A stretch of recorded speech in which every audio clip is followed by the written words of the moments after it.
Mainta de oração e meditação.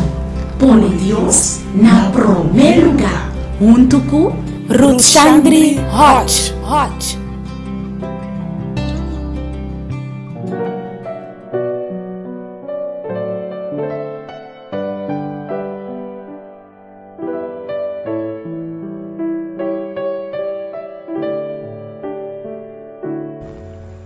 Nosso texto de meditação para hoje está do manhã. Dengue buquina de Salmo, capítulo 56, versículo 4 e 5. E esta bisa: Corda riba mi, ó Senhor, segundo a bondade para o pueblo. Visita-me com boa salvação, para me por minha prosperidade de buscohina.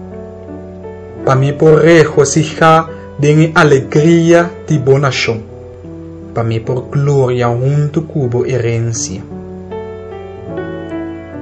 Querido oyente, pode de acordo comigo com essa aqui da bonita oração?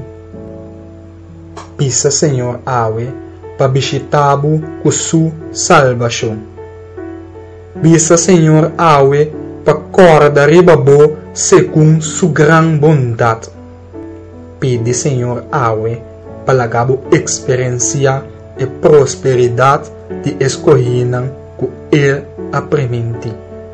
Presentava petição de oração a Deus awe e seguro e lo corda ribabo.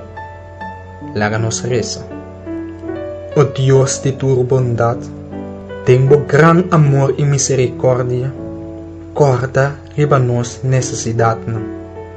Pim visitar-nos awe e prover para cada de desejos que tem riba nos coração.